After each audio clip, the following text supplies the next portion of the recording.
자, 정리해 보면 돼. 일단 염색체, 여기서부터 유전 단원인데, 유전 단원이 어려워요.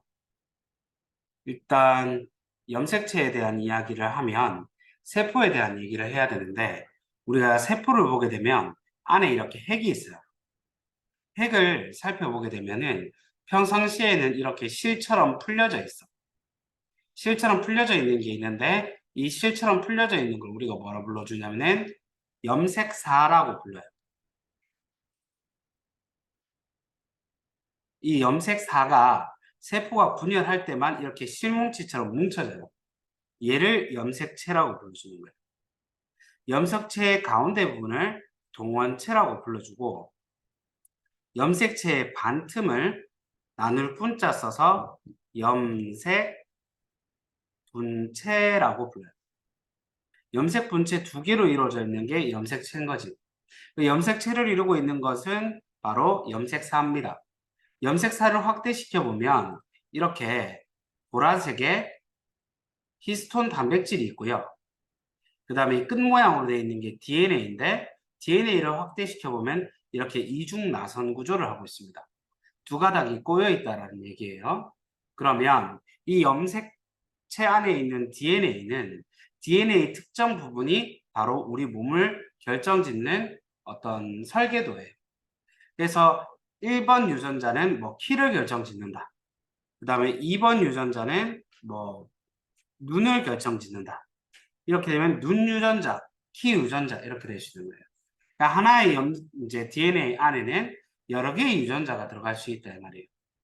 여러 개의 유전자 전체를 유전체라고 불러줍니다. 그 DNA 같은 경우에는 우리가 통합과학에서 배웠다시피 인산이랑 당이랑 염기가 1대 1대 1로 존재합니다. 이게 최소 단위예요. 이 최소 단위를 뉴클레오타이드라고 불러주죠. 뉴클레오타이드는 이 안에 들어갈 수 있는 알파벳이 총 4가지가 있거든. 아데닌, 타이민, 사이토신, 구아닌. 이 4가지 중에 한 개를 끼우고 있어요. 그리고 이 염기의 순서들이 바로 우리 몸의 설계도다, 유전 정보다, 이렇게 얘기를 할 수 있습니다. 오케이. 근데 사람의 염색체는 몇 개가 있냐면 46개가 있어요. 같은 종이면 염색체의 개수가 똑같습니다. 그래서 사람이라면 무조건 46개의 염색체를 가지고 있어야 돼요. 그러면 염색체의 개수가 똑같으면 같은 생물일까? 같은 종일까? 그건 아니에요. 감자도 48개의 염색체를 가지고 있고 침팬지도 48개의 염색체를 가지고 있어요. 그러니까 개수가 똑같다고 같은 종은 아니지만 같은 종이라면 이제 염색체 개수는 똑같아야 돼요. 다음 염색체는 항상 똑같이 생긴 애들이 세트로 2개씩 존재를 하게 됩니다. 이것을 상이, 모양이 동일하다. 상동 염색체라고 불러줍니다. 똑같은 게 세트로 이렇게 2개씩 존재를 하는데 이 반틈은 누구한테 받은 거냐면 엄마한테 받은 거고 반틈은 아빠한테 받은 거예요. 그래서 넌 누굴 닮아 이 모양 이 꼴이야 라고 하면 엄마 반틈, 아빠 반틈 이렇게 얘기하면 정확한 표현이에요. 그 다음 이제 염색체의 종류를 보았을 때 남자하고 여자하고 똑같이 가지고 있는 염색체를 상염색체라고 해요.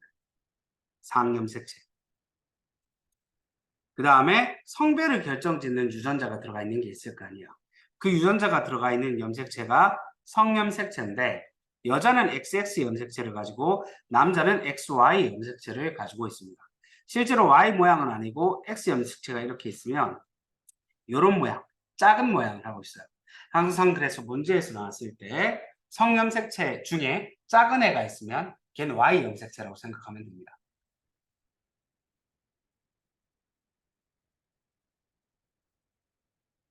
그래서 염색체의 모양이나 개수를 세는 방식을 핵상과 핵형 이렇게 불러줄 수 있는데 핵상은 염색체가 상대적으로 몇 개가 있니? 이거 물어봤는 거예요. 그럼 여기는 똑같은 게 있어요? 없어요? 없죠. 그럼 n이라고 나타나요. 근데 여기는 지금 똑같은 게 2개씩 있죠. 그럼 2n이라고 나타나요. 그 다음에 예를 들어서 세모, 세모, 세모, 동그라미, 동그라미, 동그라미 이렇게 쓰면 3n이 되는 거예요.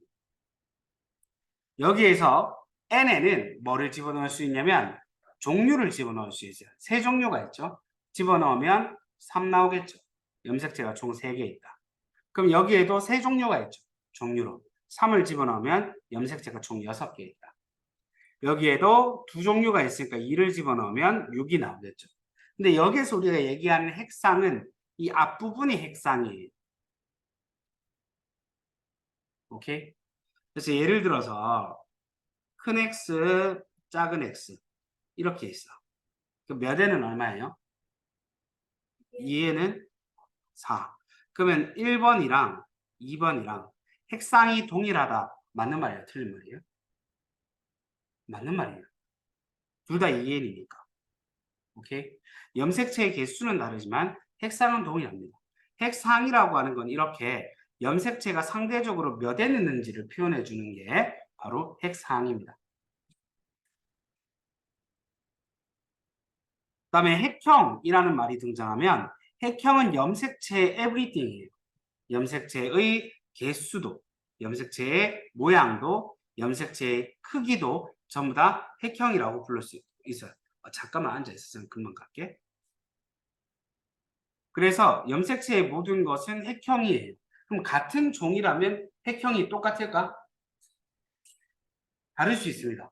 핵형이 100% 동일하려면 같은 종뿐만 아니라 성별 또한 똑같아요. 오케이? 여자는 XX, 남자는 XY 이렇게 성별까지 똑같아요.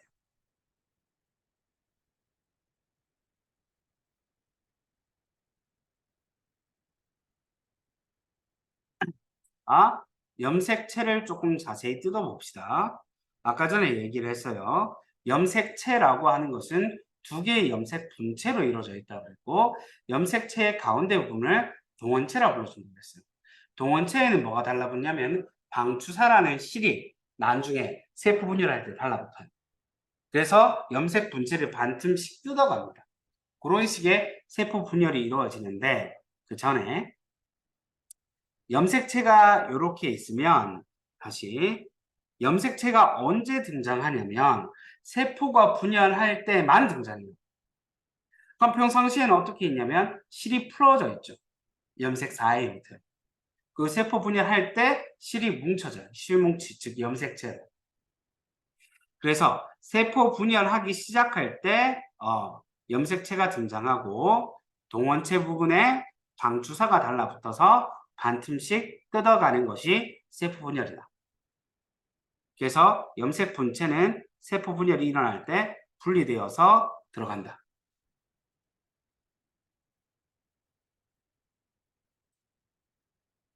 자, 봐봐. 상동 염색체예요. 이 둘도 상동 염색체예요. 그죠? 상동 염색체는 엄마와 아빠한테 한 개씩 받는 거기 때문에 같은 부분에 같은 종류의 알파벳이 들어가야 돼. 얘가 키를 결정짓는다면 얘가 키에 대한 유전자가 들어가야 돼. 근데 이 알파벳이 무조건 똑같아야 될까? 대문자, 소문자는 다를 수 있어요. 그 엄마한테, 아빠한테 무엇을 받느냐에 따라 달라져요. 예를 들어서 C가 키 큰 유전자라고 하고, 라지 C가, 스몰 C가 키 작은 유전자라고 한다면, 키를 결정짓는 건 똑같죠. 근데 키를 결정짓는 건 똑같지만 키 큰지 키 작은 유전자인지는 엄마 아빠한테 무엇을 받냐에 따라 다를 수 있어요. 그래서 이 위치를 바로 대립 유전자 관계라고 해요. 이 위치를. 상동 부부 염색체에서 같은 위치를 대립 유전자 관계라고 불러주고 대립 유전자는 같을 수도 있지만 다를 수도 있습니다. 자, 헷갈리면 안 돼요. 하나의 염색체에서 같은 부위는 어차피 100% 동일해요. 원래 염색사로 실처럼 풀려져 있지만 평소에 나타낼 때 그렇게 나타내면 힘드니까 이렇게 한 가닥의 염색체로 표현을 해주거든. 염색사 대신에. 이게 두 배로 복제되는 시기가 세포 분열 중에 간기인데 두 배로 복제해야지 반틈으로 뜯어갔을 때 똑같은 염색체의 구성을 가질 수 있잖아. 그래서 두 배로 복제를 하게 되면 이렇게 되는 거예요. 두 배로 복제를 했으니까 원래 가지고 있던 걸 100% 똑같은 애들끼리 그 염색체 그 유전자 구성을 가져야 돼. 그러니까 하나의 염색체에서 염색 분체끼리는 유전자 구성이 100% 동일하고 상동 염색체에서는 같을 수도 다를 수도 있어요. 엄빠한테 뭐를 받냐에 따라서. 이해될까요?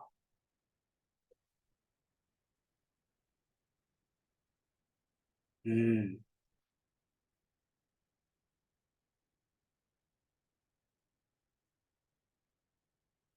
자, 여기에 대한 내용 설명은 여기까지 하고 옆에 문제 풀어봅시다.